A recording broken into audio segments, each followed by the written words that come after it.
tenemos una ley compartir.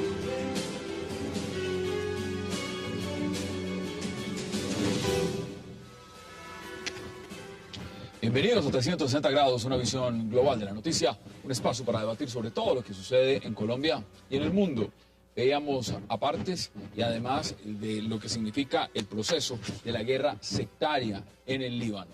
Uno de los temas más importantes que vamos a tratar esta noche será debatir el atentado con carro bomba el día de hoy, hecho que ocurrió en Beirut y que por supuesto enlutó al Medio Oriente con un carro bomba. Ese será nuestro primer tema de la noche.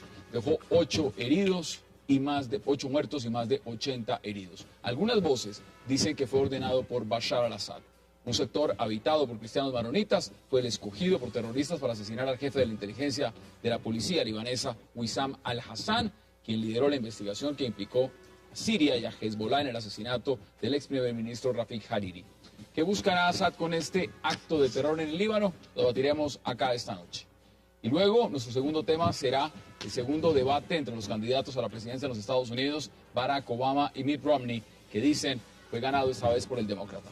El presidente y candidato a la reelección Barack Obama ganó el segundo debate ante el aspirante republicano a la Casa Blanca, Mitt Romney, según un sondeo de Gallup realizado entre los que vieron por televisión y divulgado hoy. Este debate por televisión presidencial en los Estados Unidos, tema de coyuntura, esta noche aquí en 360. Y luego, para terminar, miraremos lo que ha sido este round, más o menos, que se ha librado entre el equipo negociador del gobierno de Juan Manuel Santos y las FARC en Oslo. Muchos en Colombia se preguntan si en realidad estamos cerca de la anhelada paz. A pesar de que el presidente Santos insiste e insiste en que se han quitado las banderas a las FARC, el país entero sigue indignado por los discursos de los voceros del grupo guerrillero. Ayer se vieron en Oslo como víctimas, defensores del pueblo y como perseguidos. ¿Qué tan cerca está la paz? Opiniones extranjeras, internacionalistas nos hablarán del tema esta noche en 360. No se vayan, ya regresamos con sus invitados. Tenemos una ley compartir.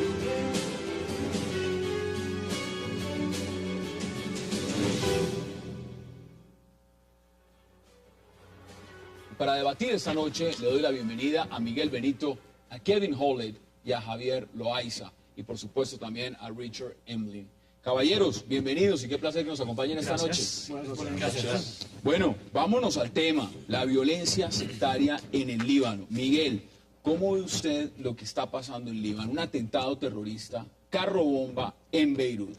Pues sinceramente, Hassan, cuando la primera vez que he escuchado la noticia, lo primero que he pensado es cuántas veces en mi vida he escuchado atentado en el Líbano. Es una constante a lo largo de los últimos 30 años, 20 años, todo este tipo de atentados con contenido político en el cual la tensión confesional del país y esas divisiones son patentes. Entonces, es uno más que poner en la lista.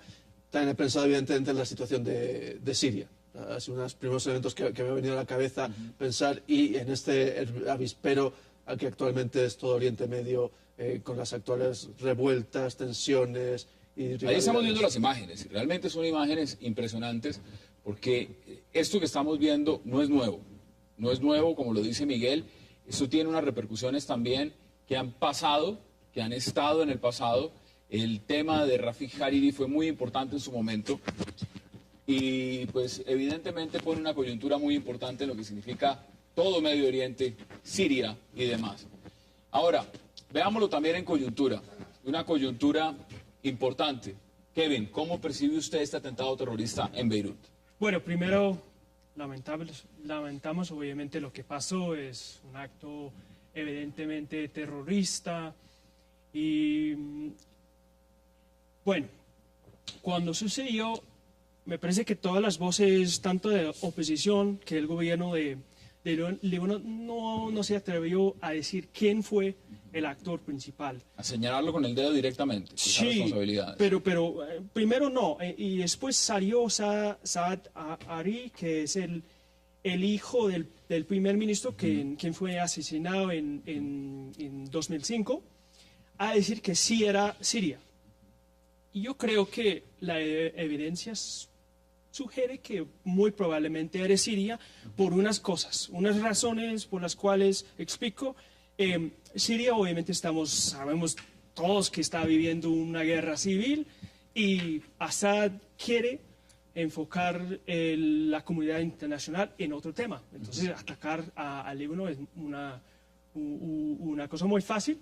Y el segundo es que si vemos a quién fue la persona asesinada hoy, Al-Assad, que era investigando una persona muy importante para ellos, para Siria.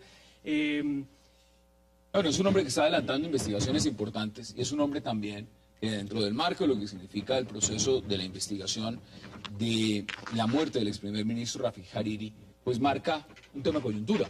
Un tema de coyuntura, Javier, es determinar si Hezbollah, que está en el sur del Líbano, es realmente responsable. Hezbollah es chiita, Hezbollah ha sido un vanguardista, grupo considerado por Occidente, grupo organización terrorista.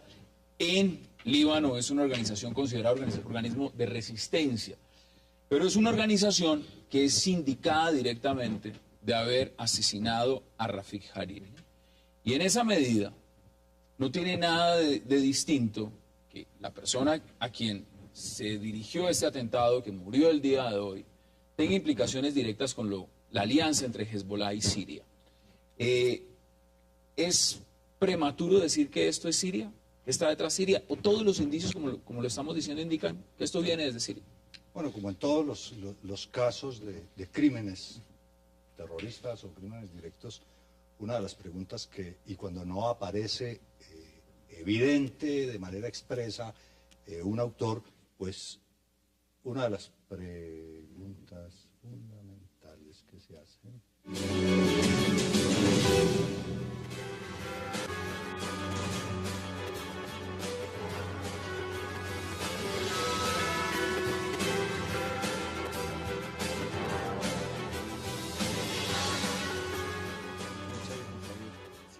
Bueno, Javier, volvimos. Milagro, resucitamos. Alcanzamos a ir a Beirut. Alcanzamos a ir a Beirut, vimos el tema de la bomba, estuvimos ahí cerca, mejor dicho, tocamos el carro bomba y volvimos. Sí. Ahora sí, no, estaba diciendo que normalmente en los crímenes, cuando no aparece un culpable directo, pues una de las cosas que se busca y que se trata de identificar es quién es el que se beneficia con la acción. Y en ese orden de ideas, pues sí parece que todo apunta a Hezbollah y a Siria. Ahora, lo que sí quiero decir en torno de todo eso que se está calentando toda la zona de manera muy fuerte. La guerra civil en Siria está sirviendo de aliento y de caldo de cultivo para una cosa probablemente mayor, ojalá no. Es lo que de alguna manera decía Einstein, por supuesto ya hace varios años. A Einstein le preguntaban si él consideraba que había algo sin límite en el universo. Y Einstein decía, sí, efectivamente, hay dos cosas sin límite: el universo mismo y la estupidez humana. Y agregaba, y tengo mis dudas sobre el universo. Es decir, el pretexto por razones religiosas, por razones de gas o petróleo, por razones económicas, por razones de tratar de imponerle a los demás mi manera de entender cómo se debiera administrar lo público, es soberano acto de estupidez humana que a través de la historia los hombres hemos tratado de imponerle unos a otros. Y es más de lo mismo, generar más muertes y generar más muertes, porque al final la violencia y la muerte no trae más, sino más muerte y más violencia. Veamos declaraciones justamente a nivel internacional sobre lo ocurrido hoy en Beirut. Bueno, primero que nada, condenamos en los términos más enérgicos este acto evidente de terrorismo que ha tenido lugar en Beirut. No hay justificación para este tipo de violencia. El gobierno del Líbano obviamente va a tener que llevar a cabo una investigación. Todavía no hay detalles sobre quiénes fueron los autores, pero sí sabemos que nuestro personal de la embajada está muy atento y no tiene un informe hasta el momento de ciudadanos estadounidenses que hayan sido víctimas. Obviamente, expresar nuestro más sentido pésame a los familiares y seres queridos de aquellos que murieron y resultaron heridos. Estamos con el pueblo del Líbano. Richard, evidentemente ve uno las declaraciones voceros de los Estados Unidos, Victoria Nuland, y el tema de fondo es la gran preocupación con lo que está ocurriendo en la región, porque Siria bordea con Turquía. Con Turquía ya ha tenido sus primeros roces fuertes. Evidentemente está el tema de Irak, que está en la otra frontera, y también los Estados Unidos tienen ahí grandes intereses.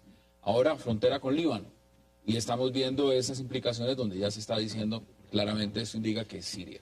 ¿Usted cree que si lo miramos en el contexto regional, lo de Siria se va a salir de las manos? Ya no solamente va a ser un tema interno en Siria, sino que se va a salir a toda la región, y lo que vamos a ver es un escenario muy, muy preocupante, donde va a tener o no que intervenir los Estados Unidos y, por supuesto, muy posiblemente la Unión Europea. La Unión Europea, Rusia, Estados Unidos, Arabia Saudita, Qatar, los países más poderosos en esas zonas petroleras, que van a tener muchos intereses en hacer cambios de regímenes. En ese momento hay que mirar muy claro que Siria, Líbano ha estado en relativa tranquilidad, entendiendo que tiene unas fronteras muy difíciles, incluyendo la de Israel. Entonces, sí, evidentemente, se le está saliendo el tema de las manos. El problema es que si Líbano empieza una guerra interna, un conflicto religioso de castas, eso puede dar pie para que Turquía también. Turquía precisamente ya está tomando decisiones muy claras, bajando aviones que están sobrevolando su espacio aéreo con armas. Entonces está tratando y está bombardeando zonas, ya mandando misiles hasta Siria. Sí, Siria salió de las manos, pero Siria también es una consecuencia de Irak, el tema contundente con Irán. Hicimos el enfoque global con el tema Ahmadinejad. Ahora, ¿cuál es la mayor preocupación en este sentido, Miguel, si usted tiene que ver la película en grande? Porque no solamente es el carro bomba es un detonante, es un detonante de lo que puede pasar en Líbano. Es un detonante por ser en Beirut. Claro, que mete otro factor, otro escenario. Siria estuvo muchos años metido y controlando Líbano. El tema de fondo acá... controla militarmente de alguna manera... El sur de Líbano, Ahora, la pregunta es esta. Aquí hay una organización como Hezbollah. Es una organización muy poderosa, tiene un ejército. Pongámoslo en contexto. Se enfrentó directamente con el Estado de Israel y Israel no pudo derrotarlo. No lo ha podido acabar. El ejército de Hezbollah es más grande que el ejército de nacional. Veámoslo en coyuntura. ¿Qué pasa si Líbano se desestabiliza? Y se desestabiliza por razones que afectan a Siria. Hablemos de un tema entre sunitas, chiitas, una guerra sectaria. ¿Esto qué podría generar en la región? No, sería el escenario contrario al que los que predicaban y aplaudían la invasión de Irak planteaban. La invasión de Irak se planteaba, eso servirá un faro de estabilidad y de democracia en la región que impulsará a los demás países a ir hacia allá. Será un imán que guiará a los demás países en esa dirección. Bueno, Irak no salió como... Irak está en guerra sectaria. Por eso, Irak no salió así, e Irak ha ido reproduciendo ese modelo de guerra sectaria, de conflicto interno, de inestabilidad en sus países alrededor. Y entonces esta ola va creciendo. E incluso en los países en que no directamente influyó, pero sí se generaron otros movimientos, la primera árabe, por ejemplo, en Egipto, vemos, y en Libia evidentemente, vemos que también hay riesgo de ese deterioro hacia este tipo de conflictos internos donde se mezcla lo religioso con lo tribal, con lo... Por ejemplo, el caso de los kurdos también, en todas estas fronteras.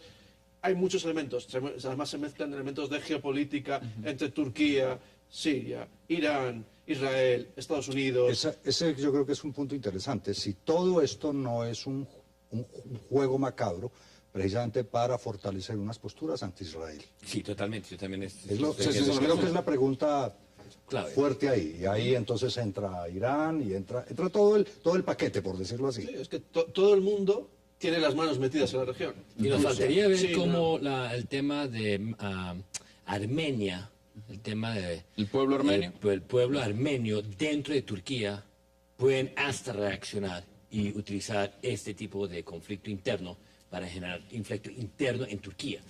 Hay que mirar que Turquía es el puente en este momento entre, decimos, todo el comercio y la infraestructura económica entre el Medio Oriente y Europa. Es la entrada de Europa y ha sido en este momento el niño consentido de las economías europeas. Y por ahí pasa el gas que viene de pasa el gas, Rusia. Pasa inversión, pasa, decimos, el progreso de Europa en este momento. Y además era uno de los dos estados modelos que Europa y Estados Unidos planteaban. O sea, Marruecos era el otro y Turquía eran los dos modelos que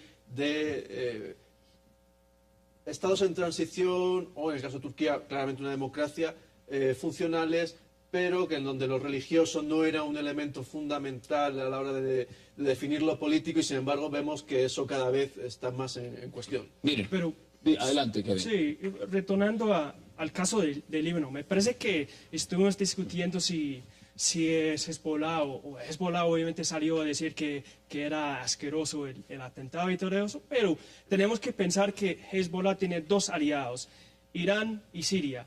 80% de su armamento y su alimentación, de toda manera, de su plata, viene, sino directo de Siria, desde Irán, pero a través de Siria. Entonces, si cae Assad, Hezbollah ya tiene solamente un aliado.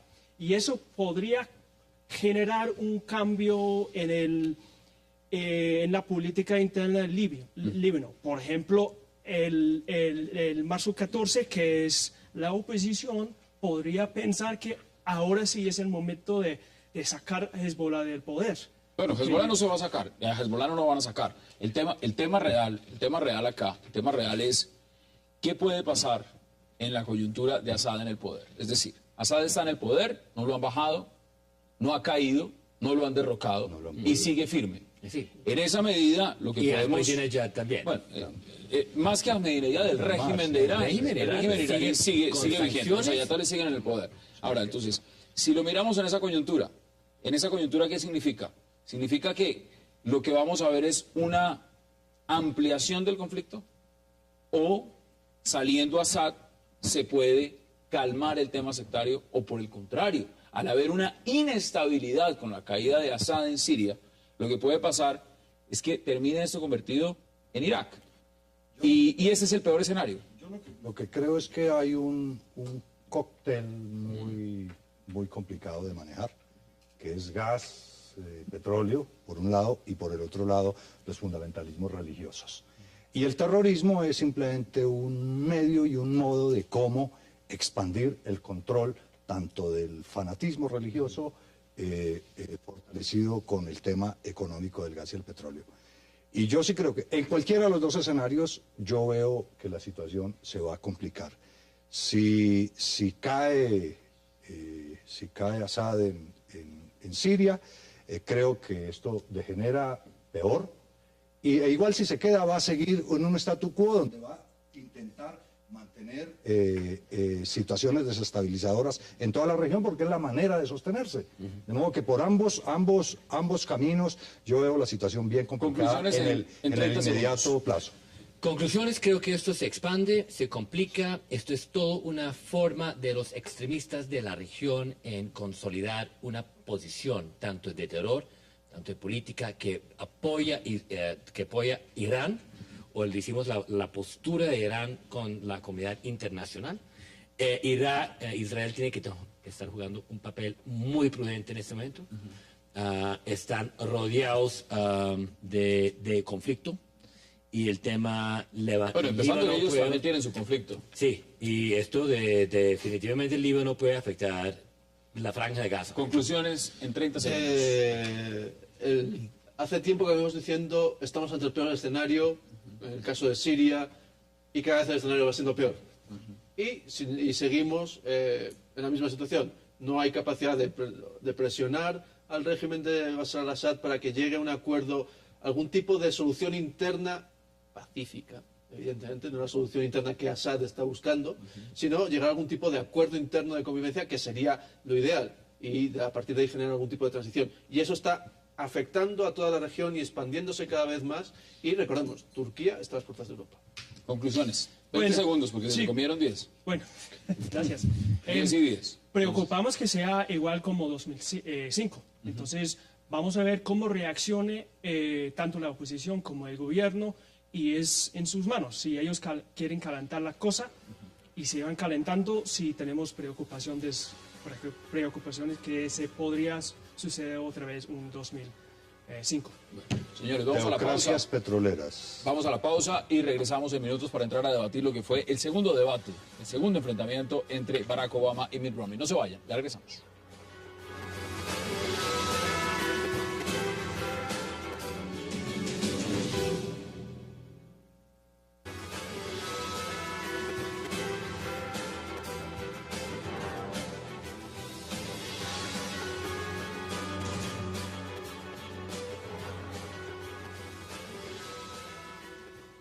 Regresamos a 360 y ahora vamos al round Obama-Romney, el segundo round. Kevin, ¿cómo lo vio? ¿Sí ganó Obama con el 51% contra el 38% o fue un poquito más cercano? Pues a mí me parece que ganó Obama, o por lo menos no perdió como perdió él la primera vez.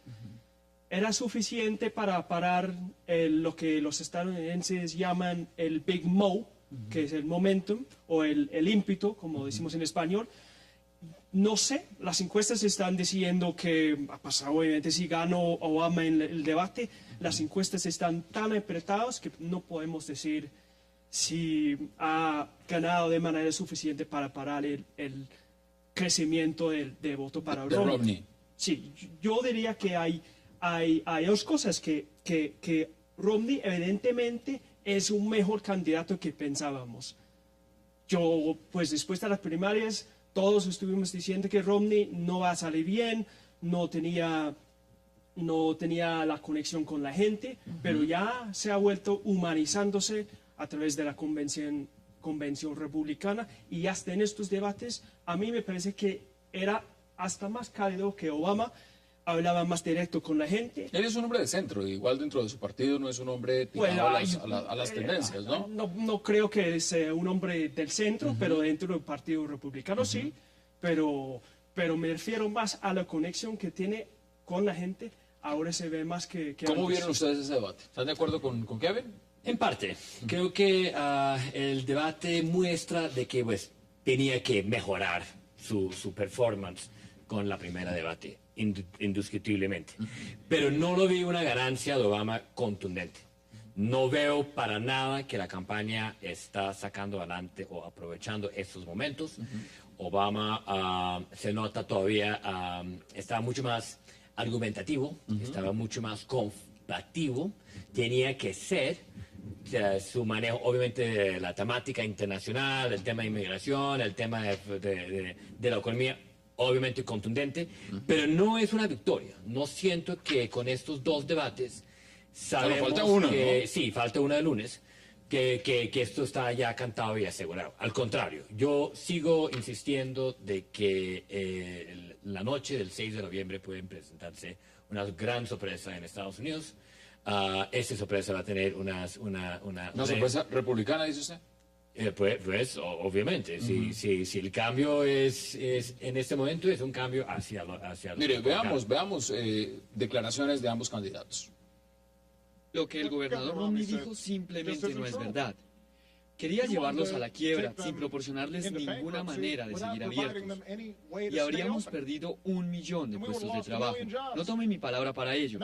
Tome la palabra de los ejecutivos de GM y Chrysler, algunos de los cuales son republicanos. Pueden incluso apoyar al gobernador Romney, pero le dirán que su receta no iba a funcionar. Miguel, ¿cuál es su balance? Este debate lo ganó Obama. Igual que el debate de los vicepresidentes lo ganó Biden.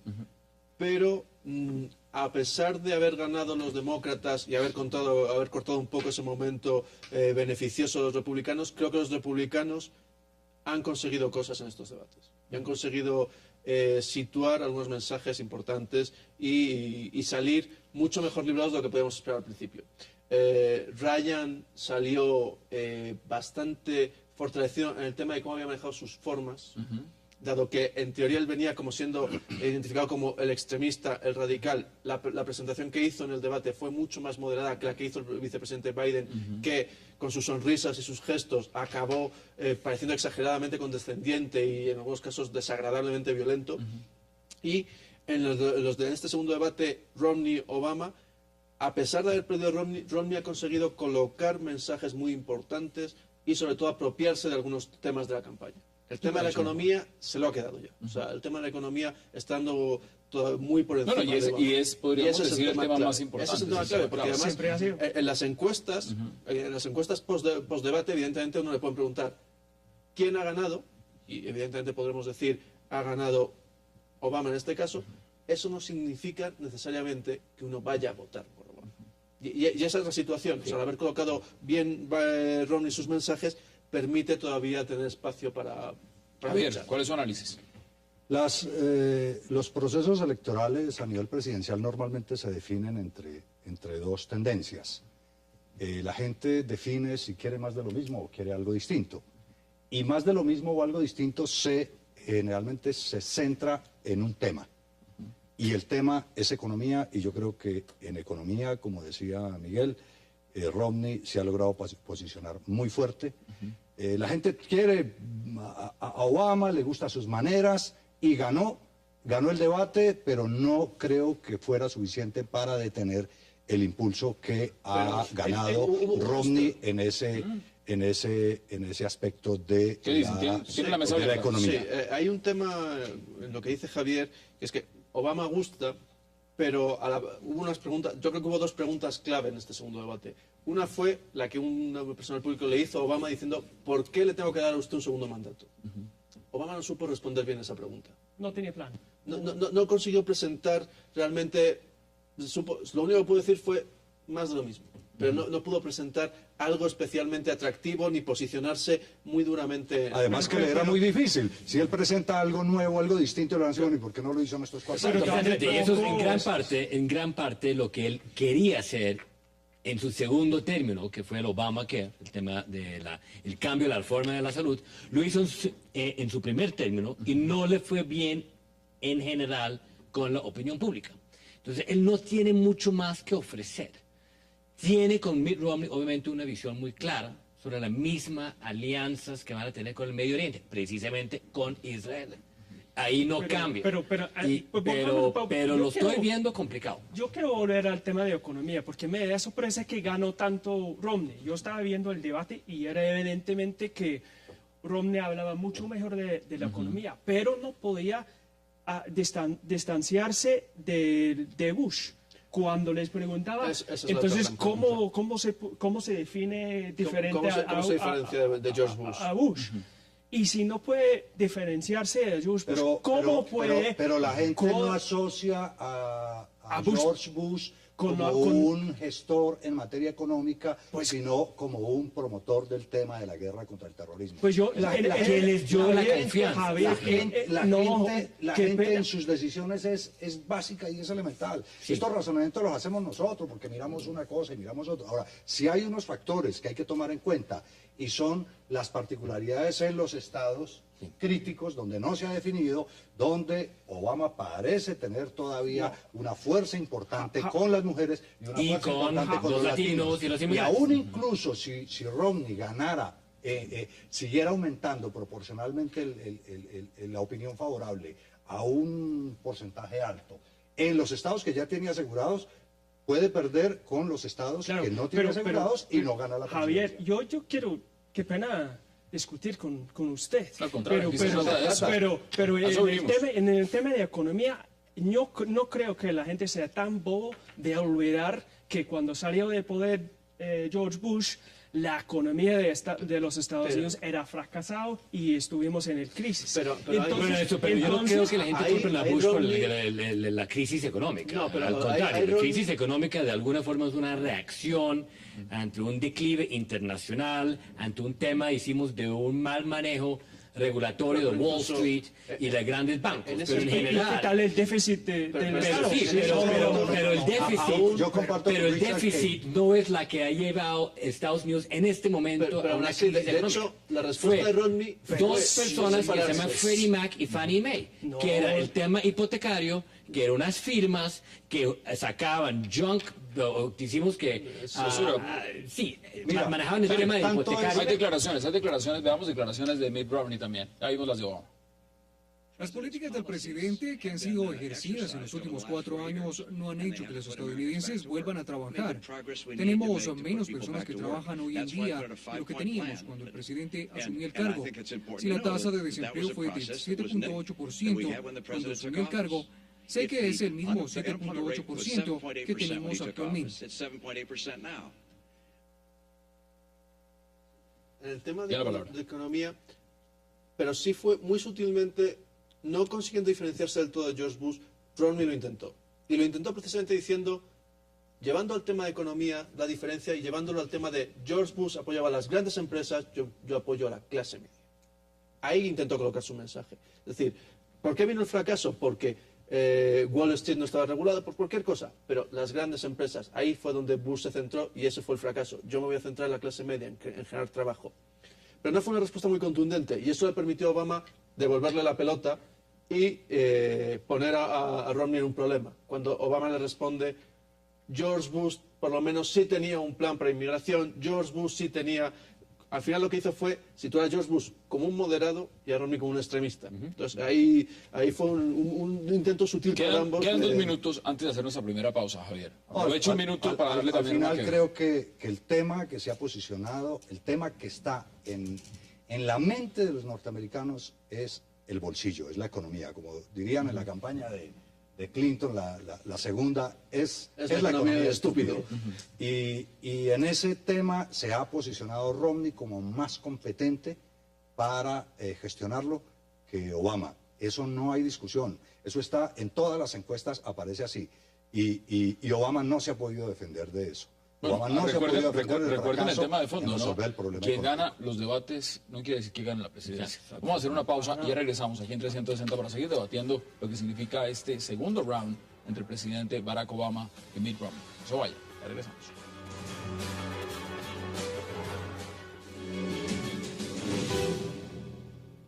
Finalmente, esta noche no es sobre los desacuerdos que el gobernador Romney y yo podamos tener. Es de lo que tenemos en común, junto con nuestros primeros nombres inusuales. Mitt en realidad es su segundo nombre. Me gustaría poder utilizar el mío. Kevin, tiene la palabra. Bueno, a mí me parece que estamos hablando si va a ganar, quién va a ganar. Me parece que está en el tema de Florida. Y salió una encuesta hoy que decía que Romney ya está por encima de Obama por un porcentaje. O sea, no podemos decir si está ganando o no, porque está dentro del margen de error. Pero si fuera a ganar, calculando todo el colegio electoral, si fuera a ganar Florida, que es como la tendencia, y que también parece que va a ganar North Carolina, con esto calculan que están casi empatados. O sea, empate, pero bueno, empate, eso no es ganancia. Empate es... Pero empate es mejor que perder. Pero sí están proyectando un posible empate. ¿Qué tal si como que la tendencia de Romney está creciendo y la tendencia de Obama está bajando? Posiblemente va a seguir. Pero quiero terminar con... Pero déjame terminar un poquito, qué pena. Me parece que ahí hay dos cosas que hay que acordar. Que el límite, el tope que ha llegado Romney es justamente el bajo de donde ha bajado Obama. O sea, no ha salido Romney más allá que 49 o 48%, pero sí Obama sí lo ha hecho. Entonces, si Obama podría coger más el tema y empezar de nuevo a falta un coger debate. Falté un debate y falté 18 días por allá, ¿no? Entonces, la tendencia está con Romney, pero pues no sabemos si ha alcanzado a su techo o no. Entonces, todavía apostaría que gane. Bueno, yo creo que en este caso los polls o las encuestas pueden marcar tendencias, pero creo a la hora de la verdad, este voto va a terminar siendo, hicimos un voto muy secreto hasta el momento que la gente tiene que votar.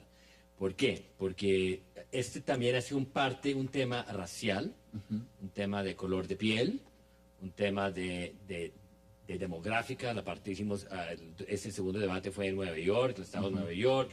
Nueva York, bueno, el estado tiene su ciudad más importante, no su capital, pero su ciudad más importante es la ciudad de Nueva York. Entonces ahí es donde se genera todo decimos la liquidez de la economía de Estados Unidos. La próxima es la Florida, exactamente. Y eso creo que puede jugar un papel muy clave, el tema de la relación con Cuba en este momento. ¿Qué está pasando? Pero miren, sean pragmáticos. ¿Realmente ustedes creen que esos temas quitan votos? Hablar de Cuba.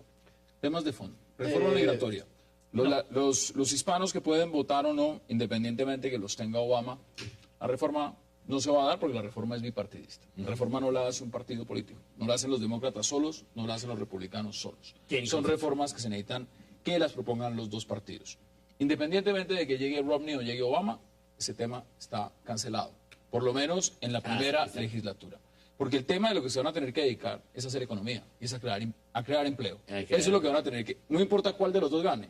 Tienen que... Y el tema más importante para los latinos no es el problema migratorio, es economía. Es empleo. Y educación. Son los dos temas fuertes. Mi hipótesis es, si Romney logra manejar bien el tema en la Florida y logra en ese empate remontarlo y subir en la Florida, eso le va a generar, desde el punto de vista de los delegados, de los votos electorales, le da empate, pero le quedan 12, 14 días para generar una tendencia que le pueda ayudar también a mejorar sus posiciones en Wisconsin. Claro que ustedes están haciendo también un análisis pensando en que Romney haga mucho y Obama se vaya a dormir. No, Obama en términos de economía, a Obama lo eligieron para que arreglara el problema económico, y Obama no ha arreglado el problema económico. A mí me parece y eso sí lo tiene la gente claro.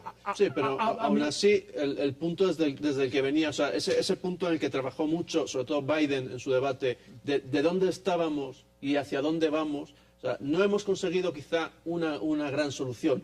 Pero recuerden dónde estábamos. Ese ha sido el constante. Y recuerden quién nos llevó a ese punto. Pero el tema es elemental. Lo eligieron para resolver el problema económico y no lo ha resuelto. Lo que está intentando posicionar la campaña de Obama es decir, recuerden quién nos metió en esa y quién gestionó cómo entramos en esa situación. Por tanto, entre el menos malo y el desastroso, ¿a quién le escogen? Yo quiero poner algo distinto. Yo creo que hay casi la mitad de la nación que está con Romney y casi la mitad con Obama. Las cosas más obvias. Entonces, pero eso decíamos en Venezuela y ganó por 10 puntos Chávez. Claro. Por eso, pero te voy a decir por qué. Porque organización. Tenemos que acordar que en varios estados están votando ahora. El voto anticipado. Exacto. De hecho, la señora Obama ya votó. Eso fue la tercera parte de los votos en 2008. Ya votó. Entonces, ¿por quién crees? Y la organización de Obama es muchísimo mejor que Romney, porque ya viene con años haciéndolo. Entonces, pero si los hay indecisos van a votar al final. Si los hay indecisos van a esperar hasta el último día. Este debate justamente fue un debate de indecisos. Un debate de los que estaban viendo este debate. Y esos no votan anticipadamente. Eran el indeciso vota al final. Y es un porcentaje. Calculan que puede ser entre un 10 y un 19%. Ahora, en ese marco de lo que puede significar los indecisos, aquí no estamos hablando ni de minorías, no estamos hablando de género, estamos hablando de indecisos. Personas que no saben. En los Estados Unidos no solamente es la candidatura enfocada en la persona, sino es el partido. Y el Partido Republicano en este momento está fragmentado y tiene una polarización interna con el Tea Party. Sí. Ahora, ese factor del Tea Party es lo que puede frenarle realmente su elección. Yo creo que en estos debates creo que ha demostrado que no. Ha demostrado que el partido se va detrás de donde lo lleve el candidato presidencial. Es decir, la perspectiva de poder ganar hace que todo el mundo se ponga detrás del candidato y reme. Ya después, cuando lleguen al gobierno, ya veremos cómo se reparten, qué se obtiene o qué no se obtiene. Pero, y de hecho, esa es la estrategia de Romney Ryan. Intentar balancearse rápidamente hacia el centro y muy drásticamente hacia el centro. Venían muy de la derecha. Venían de unas primarias que se habían obligado a irse a la derecha, a irse muy lejos. En los debates han intentado posicionarse otra vez hacia el centro y no se ha visto una gran reacción de la gente del Tea Party diciendo nos ha traicionado. No, pues les tocó darle la vicepresidencia. Pero incluso Ryan se mostró como bastante moderado, incluso en el tema del aborto, lanzó un discurso mucho más bajo de lo que podía. Tengo más declaraciones de lo que dijo Mitt Romney y entramos en debate. Veamos declaraciones. La gente parece ser muy curiosa en cuanto a cómo nos preparamos para los debates. Déjenme decirles lo que hago. En primer lugar, abstenerse de consumir alcohol durante 65 años antes del debate. Y segundo, encontrar el mayor hombre de paja disponible y luego atacarlo sin piedad. ¿Cómo ve usted? Bueno, yo lo veo muy claro. Yo veo... Se ha ganado confianza. Se ha ganado confianza. Tengo mucha empatía en el tema de que aquí Obama entró hace 4 años ofreciendo un cambio y el cambio no se hizo. y ahora está tratando de seguir siendo una especie de comandante de la humanidad, el gran humanista de la clase media. Bueno, es un Nobel de Paz, ¿no? Sí, exactamente, es el Estamos humanista, hablando de es el hombre que ha manejado bien Como la señorita Unión Europea. con la Unión Europea. Estamos hablando Entonces de los Nobel dos de son Paz. ministros de... Exacto, Claro, pero bien. entonces, y Mitt Romney se está mostrando como el capitán de la industria. Entonces aquí viene, los Estados Unidos saben que no pueden tener una economía humanista, no pueden tener un país que progresa sin que haya un capitán de industria. Que las relaciones con Siria y con el Líbano, con Israel y con Rusia, bueno, eso es el tema internacional y como lo dijimos en el otro segmento, tienes toda la razón, no cambia, la relación de Estados Unidos con el mundo no cambia por un debate y ni el debate va a cambiar en temas de relaciones internacionales. Pero yo sí creo que aquí estamos viendo un Romney sonriente, un Romney Mire, que a mí sabe me gusta que hacer en 2 semanas... pronósticos, yo los llamo futurología, pero pues, la futurología en el análisis hay que hacerla y también nos totalmente. genera... Vamos, Ahora, para mirar las podemos tendencias, verla en la las previa y nos tendencias. podemos volver a reunir en 8 días y ver cómo les fue en el debate, en El el 6 de tercer debate. noviembre. Pero mire, ¿cómo van las apuestas hoy, al día de hoy? ¿Quién es presidente para usted? Mitt Romney. Mitt Romney. Sí. ¿Para usted quién es al día Perdón, de hoy? ¿puedo agregar algo? Sí. Pero yo creo que si pensamos Hasta que si van a países. estar contando votos en la Florida como hace 8 años, No, acuérdense que los también votos- puede acuérdense- terminar. acuérdense que Aquí acá también gana pueden Romney. estar Precisamente, gana Romney, precisamente y eso que ahí no está ganaría Jeb Romney. Bush. Ahora, pregunta. ¿Quién ganaría en su opinión al día de hoy como están puestas las cartas? Yo Javier? creo que como están puestas las cartas, el 6 de noviembre el presidente es Mitt Romney. Mitt Romney. Bueno, aquí van 2 con Romney. Me imagino que usted también tiene como una tendencia a pensar que Mitt Romney también. Kevin. No. ¿No? No, y te digo por qué, porque si Romney no gana Florida, todo está perdido. No, pero yo no le estoy preguntando si gana Florida. Yo estoy Claro, diciendo hoy, pero hoy, hoy. cómo están las Pero tú cosas. crees que va a ganar hoy. Florida. Entonces, ¿Quién gana vamos a hoy? ver. Gana hoy Obama porque tiene ese tope que es más alto que Romney. Romney puede alcanzar hasta allá. Y me parece que todo va a ser la parte de organización, de get the vote out, como dicen ellos. ¿Quién gana hoy? Obama. Obama. Yo creo que gana Obama. En el debate pasado ya los dos intentaron situar algunas cuestiones muy claras y Obama fue muy contundente a la hora de presentar a Romney como inconsistente. Y Romney ahí tuvo mala defensa, pero Romney le hizo bien lo que plantean Javier y que es esa cuestión de usted hace 4 años prometió algo y no lo ha cumplido. Esos son los 2 mensajes. Creo que vamos a ver un tercer debate en el cual Romney va a intentar meter la economía de alguna forma. No, es la única carta que le queda. Claro. De política internacional no sabe nada. No, pero hasta ahora no les ha ido mal a su tándem en ese tema. O sea, dentro uno Bueno, podría Obama haber tampoco pensado- sabía, la señora Hillary No, pero le sí, hizo pero la- tiene por lo la menos que que le se hizo la la maneje. tarea. Bueno, Tiene y que el se la otro maneje. también puede... Claro, Pero pero lo han ahí- manejado bien. ¿La política internacional? Bueno, Eso podemos, es parte podemos, de lo que estamos viendo en el segmento. podemos hacer ese debate. Romney podemos hacer ese va a debate. hacer una cosa y es el único que ha hablado de América Latina. Creo que ahí va a aprovechar Florida para volver a hablar de América Latina, para hablar de Cuba. Obama va a atacarle con China.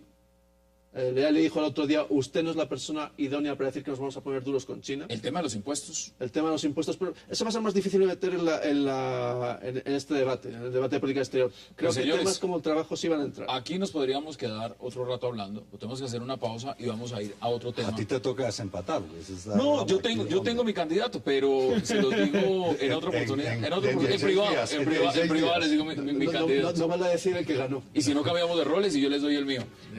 Miguel, gracias por acompañarnos. Ha sido un verdadero placer. Vamos a hacer una pausa y al regreso entraremos a hablar de paz, pero la paz que se está negociando en Oslo, que se está dialogando en Oslo, con el punto de vista de los internacionalistas. Ya volvemos. No se vayan.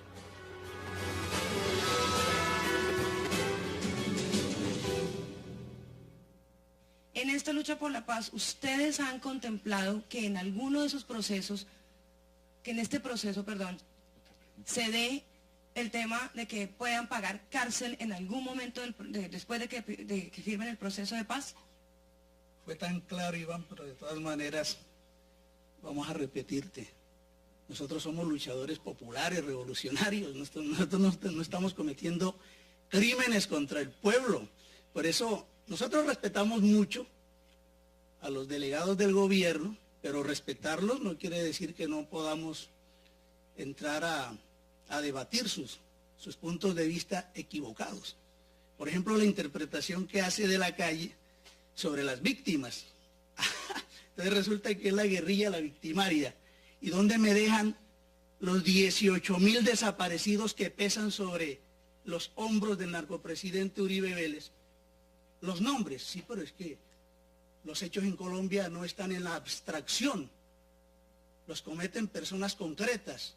Y las personas concretas aquí no solamente son los guerrilleros.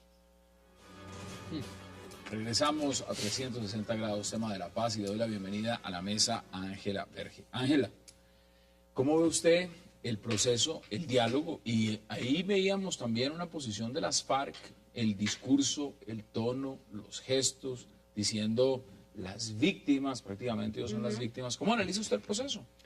Yo lo analizo sobre todo porque he tenido la oportunidad de hacer bien poco un reportaje en el que hemos podido, con la productora de la que yo formo parte, que se llama No Te Dije Producciones, hablar con extranjeros que llevan mucho tiempo en Colombia, conocen Colombia y nos han dado su punto de vista del proceso y de temas concretos como este. Entonces ha sido bien interesante porque cuando uno forma parte de un problema hay una cosa que se llama pasión. Y la pasión a veces nos ciega y no nos deja ver las cosas claras. Entonces, a los extranjeros, a Kevin, a Richard, gente que lleva mucho tiempo en el país, son capaces de verlo desde un poco de fuera. Otra óptica. Sin querer aleccionar a nadie. Los colombianos tienen que son los únicos que deben buscar su paz. Desde esa óptica, desde ese otro punto de vista, se da también la vivencia que esos extranjeros tienen, porque muchos de ellos o muchos de nosotros hemos vivido otros tipos de procesos de paz que no tienen nada que ver con el conflicto colombiano, porque el conflicto colombiano, su maravilla o no maravilla es que no se parece ninguno. O sea, es que hay actores por todos sitios, entonces no tiene punto. Entonces, lo que he podido sacar de ese reportaje muy interesante, me parece a mí, que los extranjeros son muy escépticos con este tema, quieren la paz, evidentemente, no a cualquier precio, pero sí que si no la ven, no la creen. Si no la ven, no la creen. Sí. Kevin, ¿cuál es su planteamiento frente a este proceso de diálogo muy polémico por los discursos, muy polémico por las posiciones? Hemos tenido aquí la oportunidad en esta misma mesa de debatir con varias posiciones, con periodistas, con políticos, con líderes de opinión. ¿Cuál es su percepción? Bueno, yo he apoyado el proceso de paz desde que fue anunciado en mi página, pero después de ayer me quedo muy decepcionado. ¿Con qué se queda decepcionado? Me parece que el discurso de Márquez era hasta ofensivo. Salió a decir, hay un escritor aquí, Colombia Reports, que es una página, y el redactor salió a decir que era ofendido porque las FARC no querían aceptar ni siquiera que fueran víctimas. O sea, que ellos no han cometido nada, entonces el Estado fuera el último cosa. Entonces, eso es para todos nosotros. ¿Pero qué esperábamos? Espera, exacto. Entonces, intento ver los positivos de ayer. Me parece que hemos aterrizado las expectativas. Estuvimos aquí pensando que pues hemos casi alcanzado la paz, que era nada más hablar con las FARC y ya listo. Había muchos artículos diciendo eso. Y ya vemos que la actitud de las FARC no sabemos cómo es. No, evidentemente sí sabemos cómo es. Y hemos visto durante 20 años que han secuestrado, bombardeado pueblos. Si no son víctimas, ¿qué pasó con los niños de Bojayá? ¿Qué ha pasado con los miles de atentados contra los pueblos, los soldados que hasta ayer y anteayer siguen muriendo en el campo de batalla? Precisamente por eso es ofensivo para todos. El colombiano están presentando un proceso de paz que seguramente en muchos aspectos ya está hecho. Pero que el hecho que está hecho no puede significar que el diálogo, el discurso, tiene que ser sumisa.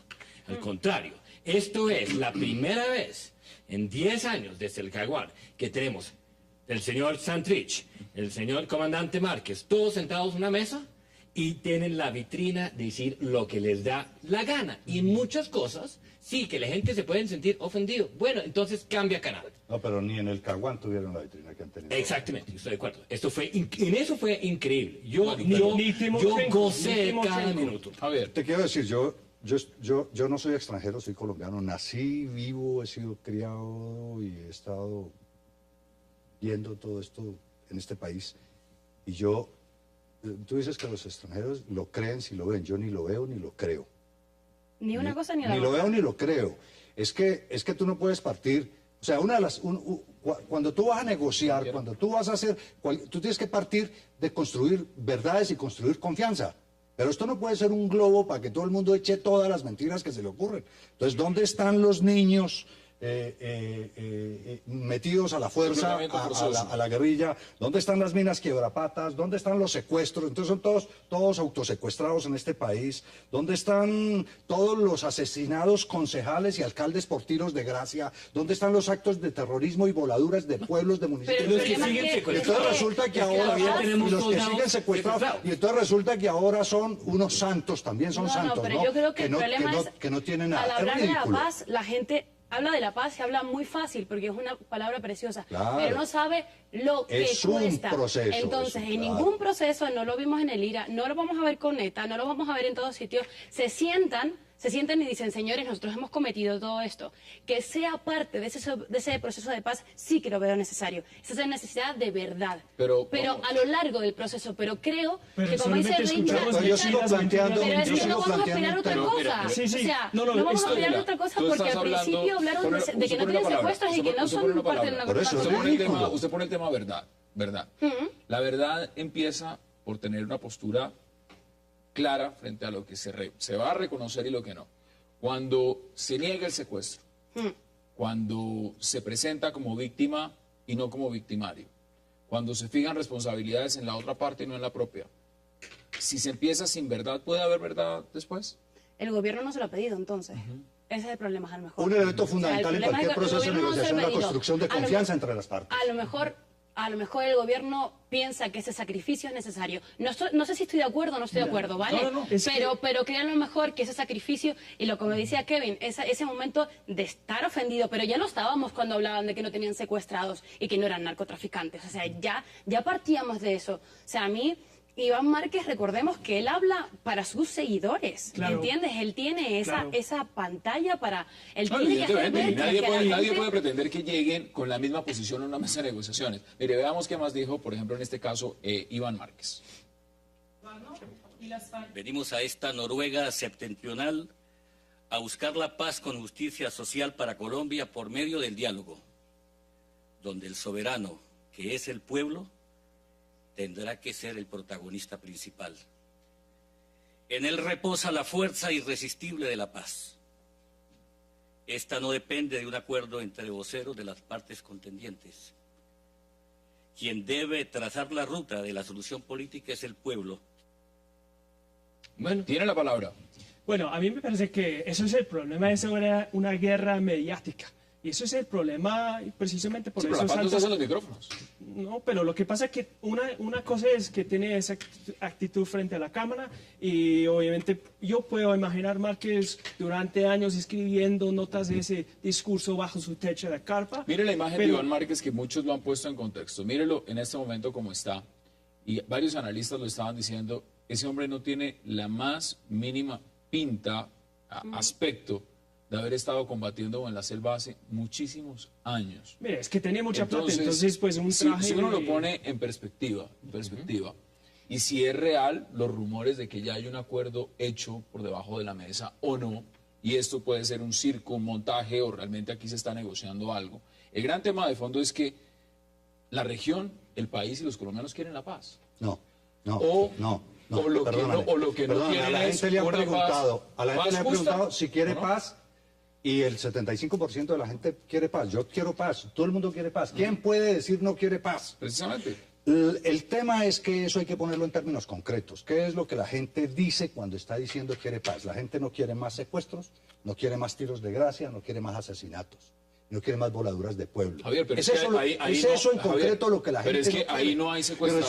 resulta que no ahí hay, no por hay. eso, y ahí, ellos son y ahí, víctimas. y entonces Ellos la son paz, víctimas. o la paz está Se está hecha presentando porque como ellos víctimas. ni Sí, son porque secuestradores, ni son son asesinos, revolucionarios. ni son, y encima de eso, Dicen la paz con dice- justicia social. encima de eso, Están diciendo lo encima de siguiente, eso, dicen aquí hay que una- son Hassan, el pueblo alzado en armas. pero Hassan, aquí hay otro elemento, y es que, tú lo decías, Ángela, es que este es una guerrilla distinta. Es que el problema es que esta no es una guerrilla. No, es Esta un conflicto distinto. Bueno, un conflicto distinto, porque el actor violento es a la vez guerrilla, a la vez es narcotraficante y a la vez es terrorista. Y eso lo diferencia de cualquier otro actor violento en cualquier parte Y del lo mundo. hace mucho más complicado. Y lo eso hacen está mucho claro. más complicado, Eso está porque claro. son narcotraficantes, y encima de eso lo niegan.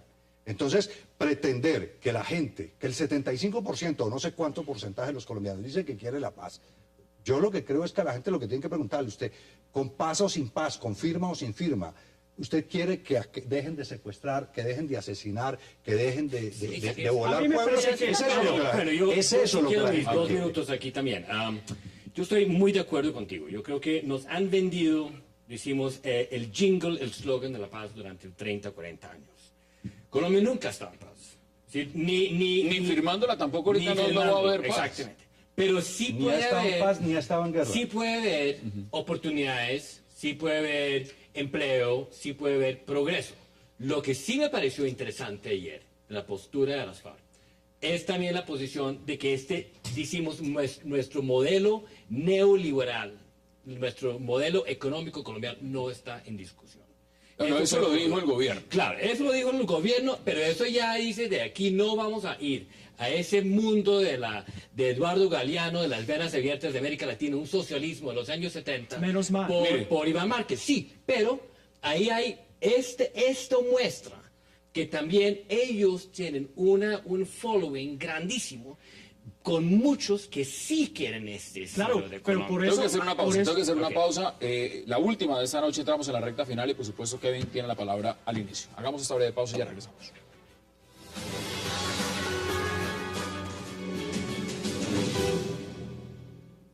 Mesa con propuestas y proyectos para alcanzar la paz definitiva.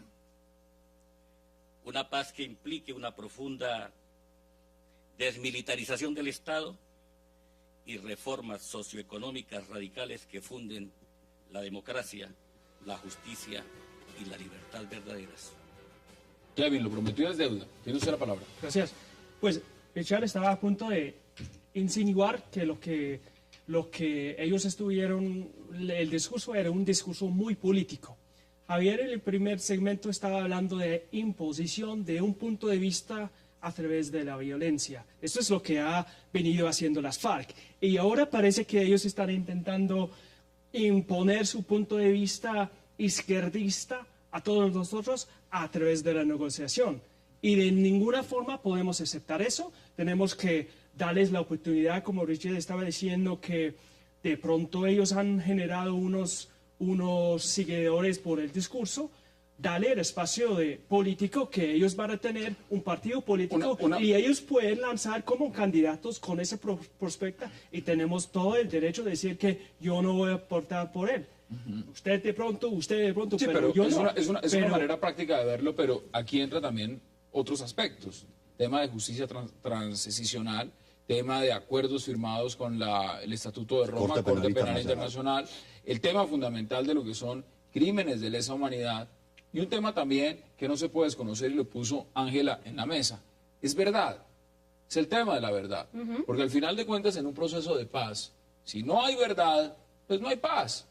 Y cuando los negociadores se van a sentar sobre la mesa, dicen que no secuestran, dicen que son las víctimas. ¿Hay verdad ahí? Yo te quiero ¿Hay agregar verdad? un elemento, Hassan, y es que la narcoguerrilla terrorista de las FARC no es la misma de hace 12 años cuando el gobierno de Pastrana, cuando llegó Uribe, no es la misma.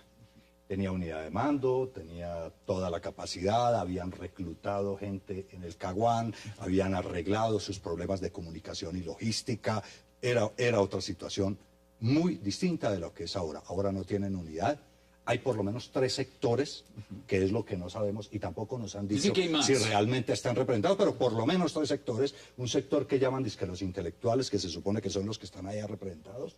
Hay otro sector que son los guerreristas, los herederos de Jojoy, los que, como se diría en lenguaje de jóvenes, no le comen cuento a nada de este estado terrible. Alguien lo divide de una manera más simple. Hay quien dice que los que están dedicados al narcotráfico y simplemente no van a abandonar el narcotráfico. El de Joaquín Gómez tampoco, por eso. Ni los guerreristas, ni los de Joaquín Gómez, que manejan todo el tema del narcotráfico, están representados allí. Ángela, en la mayoría de las personas que usted logró entrevistar en su documental, además un documental que debe ser muy interesante de ver, la gran mayoría, ¿qué nacionalidad tenían esas personas? Pues nosotros teníamos bastantes europeos, pero teníamos que contar con 3 nacionalidades fundamentales, ¿no? Que eran esas 3 nacionalidades que sí van a estar sentadas a la mesa, y Estados Unidos, que no está sentado a la mesa, pero como si lo estuviese, ¿no? Porque Estados Unidos tose, todos nos vamos a poner nerviosos. Entonces, entre los que entrevistamos fueron 2 grandes periodistas además de esta casa, venezolanos.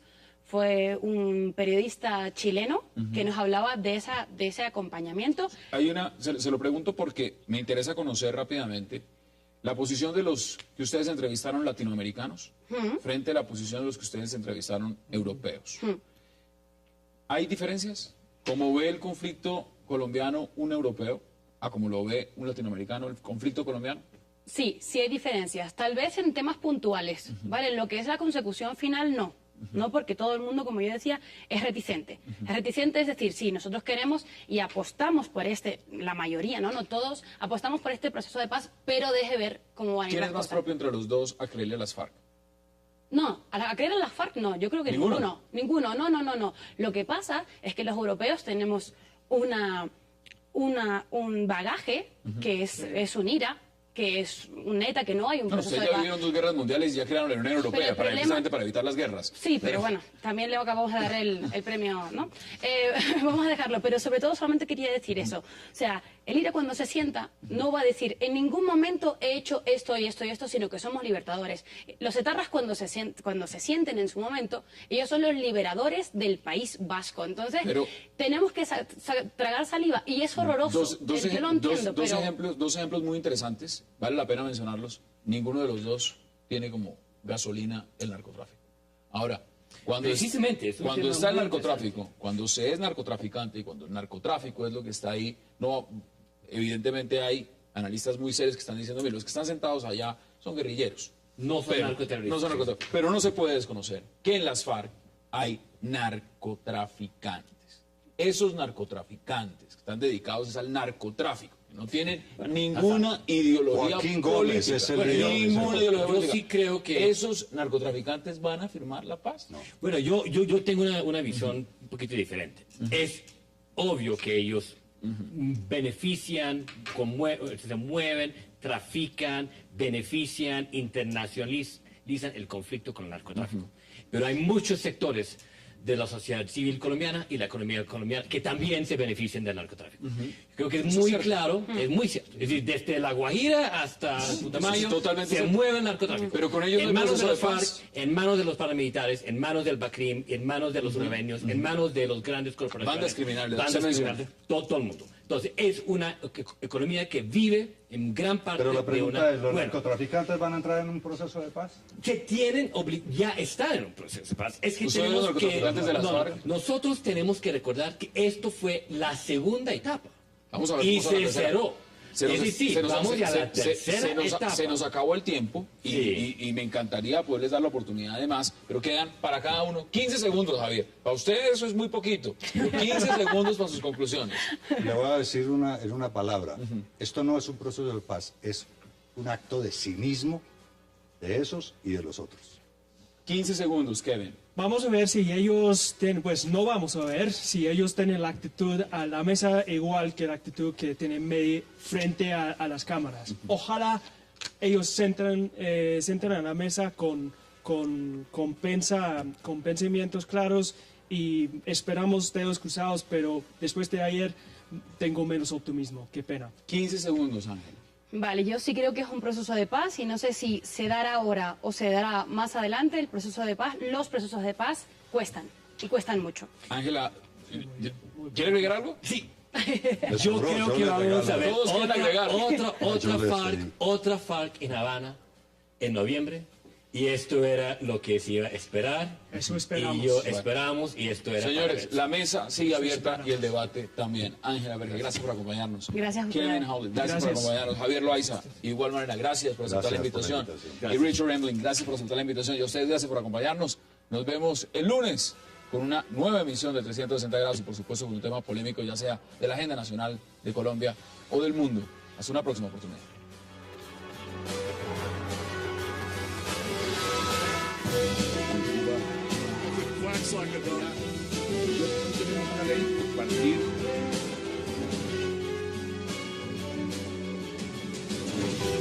Bienvenida a Miguel Benito, a Kevin Howlett y a Javier Loaiza y por supuesto también a Richard Emling. Caballeros, bienvenidos y qué placer que nos acompañen esta noche. Gracias. Bueno, vámonos al tema, la violencia sectaria en el Líbano. Miguel, ¿cómo ve usted lo que está pasando en Líbano? Un atentado terrorista, carro bomba en Beirut. Pues sinceramente, Hassan, cuando la primera vez que he escuchado la noticia, lo primero que he pensado es cuántas veces en mi vida he escuchado atentado en el Líbano. Es una constante a lo largo de los últimos 30 años, 20 años, todo este tipo de atentados con contenido político en el cual la tensión confesional del país y esas divisiones son patentes. Entonces, es uno más que poner en la lista.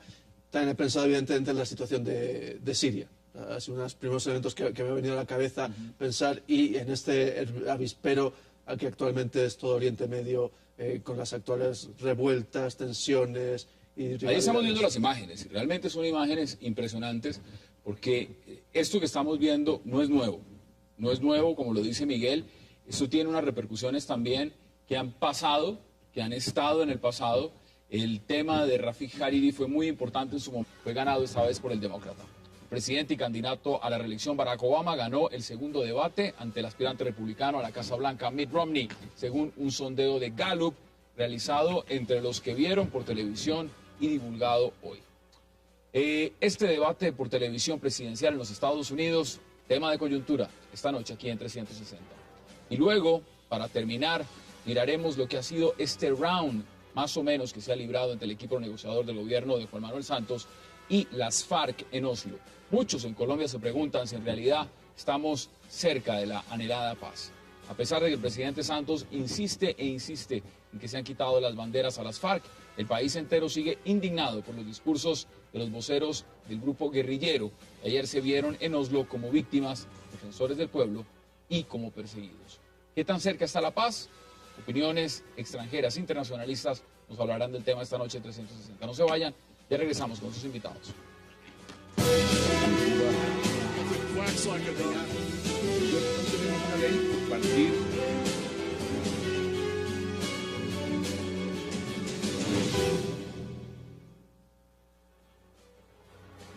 Para debatir esta noche le doy la internacional en otro tema. Entonces, atacar al Líbano es una cosa muy fácil.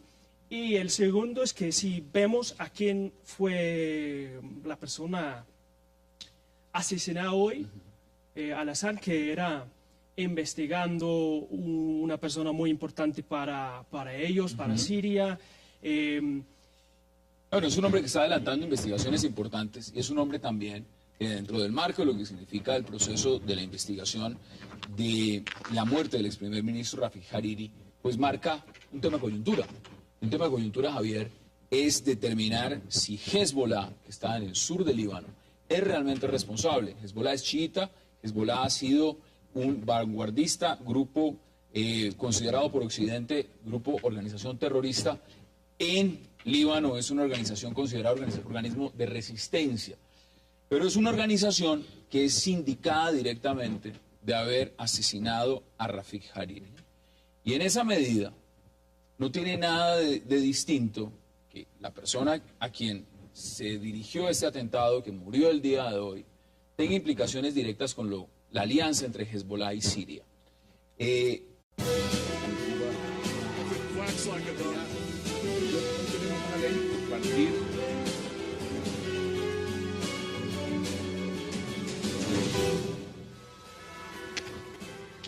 Bienvenidos a 360 grados, una visión global de la noticia, un espacio para debatir sobre todo lo que sucede en Colombia y en el mundo. Veíamos apartes y además de lo que significa el proceso de la guerra sectaria en el Líbano. Uno de los temas más importantes que vamos a tratar esta noche será debatir el atentado con carro bomba el día de hoy, hecho que ocurrió en Beirut y que por supuesto enlutó al Medio Oriente con un carro bomba. Ese será nuestro primer tema de la noche. Dejó 8 heridos y más de 8 muertos y más de 80 heridos. Algunas voces dicen que fue ordenado por Bashar al-Assad. Un sector habitado por cristianos maronitas fue el escogido por terroristas para asesinar al jefe de la inteligencia de la policía libanesa, Wissam al-Hassan, quien lideró la investigación que implicó a Siria y a Hezbollah en el asesinato del ex primer ministro Rafik Hariri. ¿Qué buscará Assad con este acto de terror en el Líbano? Lo debatiremos acá esta noche. Y luego, nuestro segundo tema será el segundo debate entre los candidatos a la presidencia de los Estados Unidos, Barack Obama y Mitt Romney, que dicen, y pues evidentemente pone una coyuntura muy importante en lo que significa todo Medio Oriente, Siria y demás. Ahora, veámoslo también en coyuntura, una coyuntura importante. Kevin, ¿cómo percibe usted este atentado terrorista en Beirut?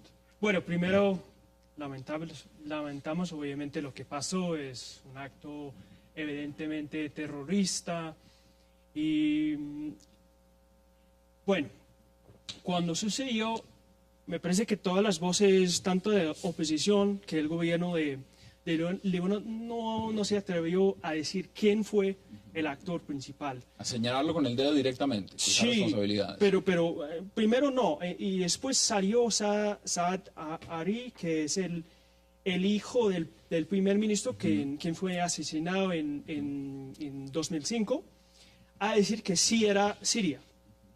Y yo creo que la evidencia sugiere que muy probablemente era Siria por unas cosas, unas razones por las cuales explico.